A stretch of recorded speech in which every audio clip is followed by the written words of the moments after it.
Ok, il va falloir que je m'affale sur mon canapé pour que vous voyez mon fond. Sinon ça va pas le faire. On va mettre ça en silencieux aussi.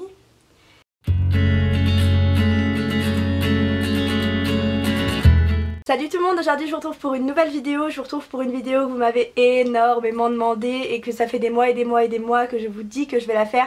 Je m'en excuse, je la fais que maintenant, mais bon voilà, j'espère qu'elle pourra quand même vous aider. Donc c'est la vidéo qui va répondre à votre question, comment tu organises tes voyages. J'ai dit littéralement cette question 1500 fois dans mes messages privés ou dans mes stories Instagram qu'on me commente, etc. Donc on va en discuter. Petit disclaimer avant de commencer cette vidéo, sachez que c'est ma façon de m'organiser pour mes voyages. Je conçois totalement qu'on n'a pas toute la même façon de faire. Si vous avez des bons plans que je ne cite pas dans cette vidéo, n'hésitez pas à les mettre en commentaire. Ça peut toujours être intéressant pour les personnes qui vont regarder la vidéo et même pour moi. Voilà, je vais vous faire un petit peu part de mon expérience entre guillemets de mes voyages ici. Il faut savoir aussi que je n'ai pas 21 ans donc je ne loue pas de voiture quand je voyage. J'en ai loué qu'une avec une copine qui a plus de 21 ans et on est allé au Grand Canyon, mais c'est vraiment le seul voyage où j'ai loué une voiture. Alors la première étape que je fais, c'est choisir la destination. Alors ça peut paraître un peu bête, voire très très bête de dire ça, mais c'est-à-dire qu'il y a deux situations. Soit il y a une ville donc, que vous voulez vraiment visiter, que vous avez sur votre bucket list ou dont vous rêvez de voir depuis des années, ou sinon vous avez le même cas que moi maintenant. Là ça va faire 9 mois que je suis ici et j'ai rempli littéralement toute ma bucket list. Là je pars à Austin et à Denver prochainement pour mes grandes vacances. Je vais même faire San Antonio, c'était pas prévu mais... Bref, on va en reparler. Et du coup là maintenant j'ai fait vraiment toutes les villes de ma bucket list, donc je sais vraiment pas où aller. Il y a beaucoup de villes qui me plaisent parce que de toute façon tout est beau aux États-Unis à voir. Donc là par exemple dans mon cas, je vois la ville la plus intéressante pour y aller en ce moment. Je suis en train de regarder un petit peu les prix, qu'est-ce qui me coûterait pas trop cher mais qui est sympa à voir, etc. Donc c'est quand même intéressant de savoir où partir si vous ne savez pas, comparer un petit peu toutes les villes qui vous intéressent. Faites même une liste des villes que vous voulez faire, qui vous intéresserait éventuellement de faire, pas en obligation mais que vous aimeriez bien faire, et comparez-les entre elles pour voir un petit peu qu'est-ce qui vaut plus le coup pour le tel nombre de jours où vous allez partir ou autre. Ensuite la deuxième étape est tout simplement de savoir combien de jours vous allez partir. Donc si vous partez un week-end de 2 jours, de 3, ou si par exemple ça va faire partie de vos 2 semaines de vacances dont vous avez le droit en étant au pair. Ensuite la troisième étape, alors premièrement avant de voir pour toute réservation ou quoi que ce soit, je compare, autant que ça soit pour les logements ou pour les vols. Alors la première chose que je fais c'est vraiment les vols parce que je trouve ça c'est un peu l'essentiel on va dire. Si vous n'avez pas vos vols mais que vous réservez l'hôtel et qu'au final vous avez réservé l'hôtel mais que vous pouvez pas acheter vos vols, vous l'avez un petit peu dans les fesses en parlant poliment. Donc il faudrait plus comparer les vols en premier et après les logements. C'est sûr que les deux sont importants mais les vols en priorité. Donc c'est là où je vais vous parler d'un truc plutôt intéressant, un bon plan entre guillemets. Moi je voyage personnellement, donc j'habite sur la côte ouest, j'habite à Reno dans le Nevada et je voyage avec la compagnie Southwest. Donc c'est une petite compagnie pas très très grande qui voyage beaucoup sur la côte ouest des États-Unis, mais il y a aussi quelques vols pour la côte est. Personnellement je suis pas allée sur la côte est donc je pourrais pas trop vous renseigner là-dessus, mais plus sur l'ouest. Si vous habitez à l'ouest et que vous voulez voyager dans l'ouest, ça vaut vachement le coup. C'est genre une petite compagnie mais qui est vraiment cool. Ils sont à l'heure et en général évidemment il y a toujours des exceptions. Ils sont quand même très très réglo. On va dire que déjà un truc qui est un petit peu bête que je trouve aux États-Unis, ça m'est jamais arrivé en France, peut-être que ça existe aussi, mais ici par exemple j'ai pris la compagnie Allegiant Air une fois et ils m'ont fait payer ma carte d'embarquement, alors que Southwest vous pouvez déjà avoir votre carte d'embarquement sur votre téléphone et en plus vous pouvez, si vous voulez vraiment la carte d'embarquement papier, la retirer à l'aéroport gratuitement. Il y a beaucoup de compagnies qui font payer ici les cartes, je comprends pas vraiment pourquoi, je sais pas si en France c'est pareil, j'ai jamais eu ce problème là mais en tout cas ça m'avait genre étonné. Mais Southwest à ce niveau là ils sont cool aussi, ils sont réglo, vous avez tout par téléphone, vos réservations, genre du moment où vous réservez vous avez vos mails de réservation qui arrivent, de confirmation en disant que vous avez bien réservé tout ça, tout répertorié, votre numéro de confirmation, votre numéro de vol, etc. etc. etc. Et la compagnie Southwest a aussi un avantage et un bon plan que je trouve vraiment très intéressant. Je vous mets un screen de ma page d'accueil de téléphone sur l'application. En fait je vous explique, il faut que vous téléchargez l'application Southwest, donc de la compagnie aérienne officielle, je vous mettrai le lien en barre d'infos, que vous créez un compte donc avec votre adresse mail, votre numéro de téléphone, je crois il demande 2-3 infos. Une fois que vous aurez fait tout ça, à chaque fois que vous réservez sur l'application, vous allez donc avoir comme vous voyez sur la photo, vos vols. Donc là par exemple j'ai Austin, Denver et au-dessus comme vous voyez il y a écrit Pauline 1129 points. Je vous explique à quoi ça sert et comment c'est possible que j'ai des points. En fait à chaque fois que vous allez réserver un vol, vous allez avoir un certain nombre de points comptabilisés. C'est-à-dire que par exemple je vais réserver un vol Reno-Los Angeles, une fois que j'aurai été à Los Angeles ça va me compter un certain nombre de points parce qu'en fait chaque vol vaut un certain nombre de points et donc va être mis dans votre cagnotte de points. Donc là ma cagnotte c'est 1129 points. Et donc à chaque fois que vous allez effectuer des vols, vous allez avoir un certain nombre de points. Suivant la distance, je pense que les points varient plus ou moins. Et au bout d'un certain temps, vous allez avoir un certain nombre de points qui vont vous permettre de réserver un vol avec ces points, donc de ne pas payer, donc d'économiser de l'argent, ce qui est vraiment cool, que ça soit un aller ou un aller-retour suivant votre nombre de points. En général, vous pouvez avoir un vol gratuit grâce à vos points, donc ça c'est vraiment cool. Si à chaque fois vous voyagez avec cette compagnie que vous réservez sur l'application, vous allez avoir beaucoup de points et donc vous pourrez réserver des vols gratuitement, et ça je trouve ça juste génial et je trouve ça, ce concept vraiment cool. Et justement au niveau bon plan, au niveau de l'argent, ça vaut vraiment le coup.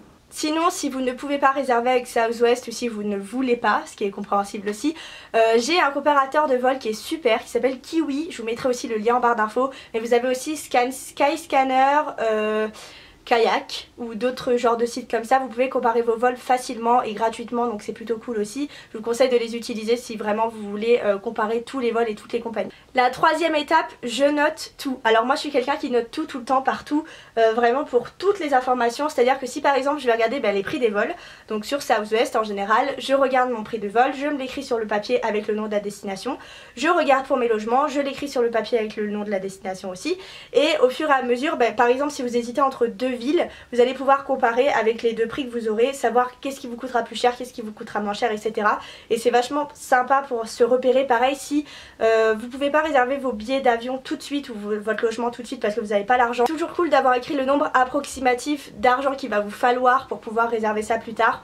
En général les prix changent suivant le temps que vous mettez à réserver, mais ça sera toujours autour de ce prix là, donc c'est plutôt cool d'avoir un départ de prix, on va dire. Ensuite, une fois avoir comparé les vols, je compare les logements, ce qui est logique. Donc en général, si vous suivez mes vlogs et mon aventure au pair, je voyage seule. Ça m'est arrivé de voyager avec d'autres personnes pour le Grand Canyon ou pour San Francisco. Mais sinon, tous les autres voyages, j'étais toute seule. Encore là, je pars pour mes 10 jours de vacances et je suis toute seule, encore une fois. Après, je peux concevoir que tout le monde n'est pas capable de voyager seul, c'est normal. Tout le monde a une personnalité différente et un tempérament différent, ce qui est logique.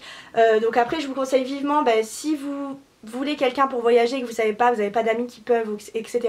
Il y a une page qui s'appelle French Au Pair sur Facebook que je vous conseille de rejoindre tout de suite. N'hésitez pas, vraiment n'hésitez pas, tout le monde le fait, à mettre un mot sur la page en disant écoutez, de telle date à telle date j'aimerais aller à San Francisco, si quelqu'un est intéressé.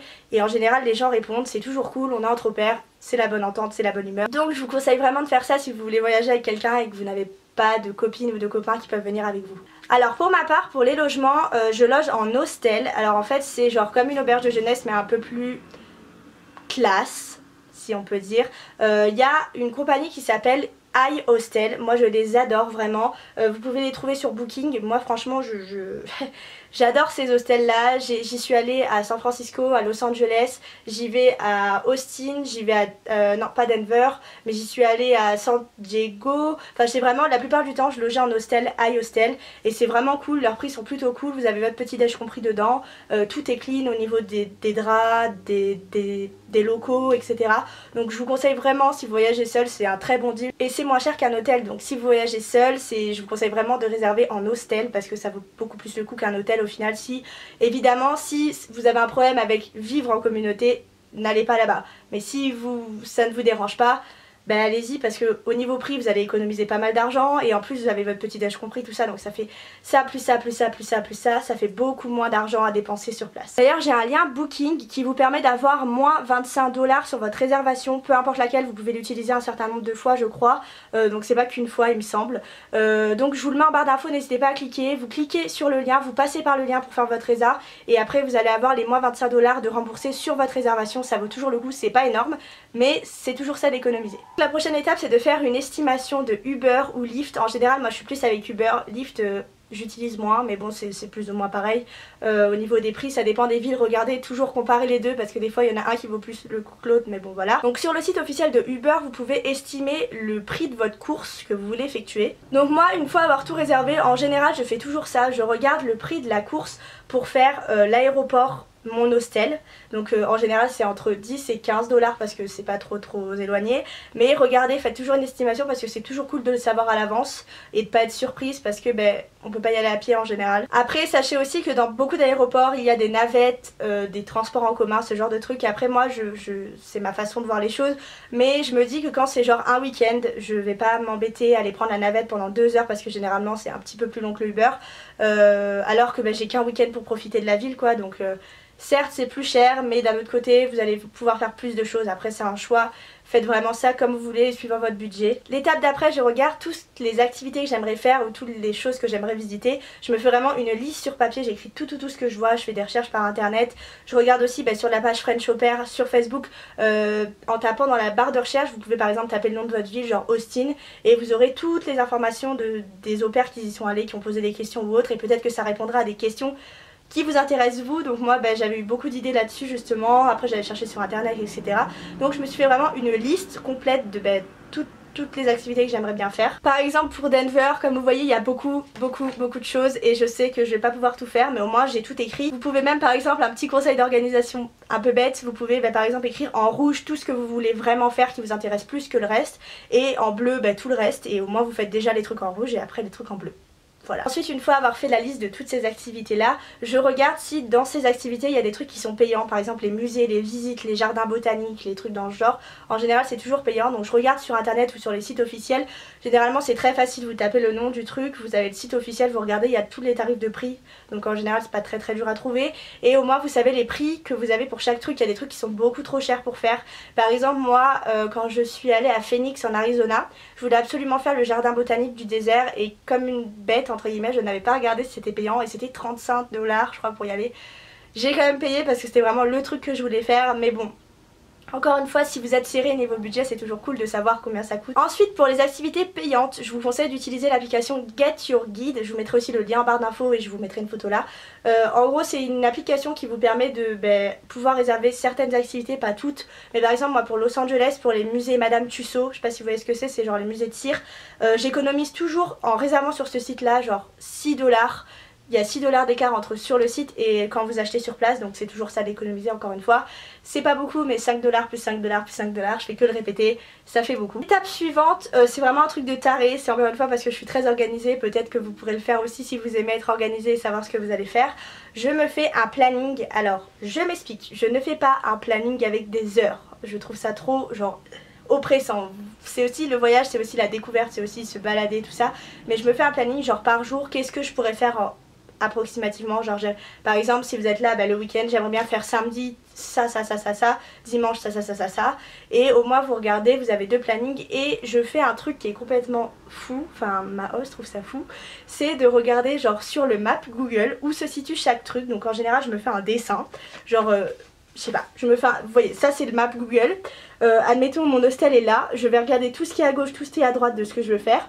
Et par exemple le samedi je me dis je vais faire tout ce qui est à droite, et le dimanche je vais me dire tout ce qui est à gauche. Je sais pas si vous voyez ce que je veux dire, mais genre c'est vraiment ça. Mais genre ça peut paraître débile, mais c'est très pratique parce que moi ça vous évite de vous faire des détours, surtout si vous pouvez pas voyager à pied, que vous prenez un Uber. Admettons vous êtes dans un hostel ici, vous voulez faire un truc là, et genre le truc d'après vous voulez faire un truc là, ça vous fait beaucoup payer plus cher que alors que faire tout là et tout là. Je sais pas si c'est compréhensible, mais c'est quand même plus ou moins pratique. Pareil en général quand je regarde ça, je regarde si genre de ça à ça c'est faisable de faire à pied, ou s'il faut vraiment que je prenne un Uber. Encore une fois il n'y a pas que les Uber, il y a les transports en commun, il y a les trottinettes Lime qui marchent très bien, ou les Bird je crois. Enfin il y a les trottinettes électriques, vous pouvez louer des skateboards, vous pouvez louer plein de trucs suivant ce que vous voulez faire. Après suivant la ville c'est plus ou moins évident, ou plus évident de faire quelque chose que l'autre. Il faut chercher tout simplement. Ensuite l'étape d'après, c'est pas forcément après que je fais ça, mais je vous donne ce conseil là, screenez tout. Vous savez, quand vous faites un screenshot dans votre téléphone, vous avez tout dans votre dossier photo et ça sert tout le temps. Par exemple vos réservations que vous avez fait pour l'avion, pour le logement, pour les activités, screenez tout. Parce que si vous avez par exemple une galère, je vous explique un exemple. Admettons que vous avez votre réservation d'activité sur Get Your Guide et que c'est sur internet, que vous n'avez pas de photocopie ni rien. Et si au final au moment d'aller à l'activité vous n'avez pas d'internet et vous êtes bloqué, vous pouvez pas ouvrir votre application, vous pouvez pas faire l'activité. Screenez tout parce que moi vous avez tout screené, vous avez juste à montrer votre screenshot et c'est fait. Et ensuite pour finir, tout ce que j'ai sur la ville où je veux aller, toutes les informations, les activités, les résas si vous en imprimez ou quoi que ce soit, je les prends et je les mets dans une enveloppe avec le nom de ma destination. Encore une fois c'est question d'organisation, vous n'êtes pas obligé de faire ça mais c'est ma façon de faire. je mets tout ce qui concerne la ville dans l'enveloppe et au moins tout est mis, je les range et quand je pars j'ai plus qu'à le prendre et c'est parti. Bon, je viens de regarder toutes les questions que vous m'avez posées, j'y ai répondu dans cette vidéo indirectement, donc je pense que vous aurez toutes vos réponses. J'espère que cette vidéo vous aura plu, n'hésitez pas à me contacter sur mes réseaux sociaux, je vous réponds en général rapidement, sur Instagram ou sur Snapchat ou même dans les commentaires si vous avez d'autres questions, même pas forcément par rapport à ce sujet là mais par rapport à la vie d'au-pair. N'hésitez vraiment pas à me contacter, il n'y a aucun problème là-dessus. Si vous avez d'autres conseils, n'hésitez pas à les mettre en barre d'infos. Et en tout cas, abonnez-vous pour suivre toutes les aventures. Il y a encore plein de voyages qui arrivent et de belles choses. J'ai juste trop hâte. Malheureusement, l'aventure passe beaucoup trop vite. C'est horrible. Vraiment, profitez un maximum. Si vous hésitez à partir au pair, mais partez, allez-y parce que franchement, c'est trop bien. Vous pouvez vivre ça qu'une fois dans votre vie. Donc voilà, bref, je vous fais plein de gros bisous et je vous dis à bientôt. Salut!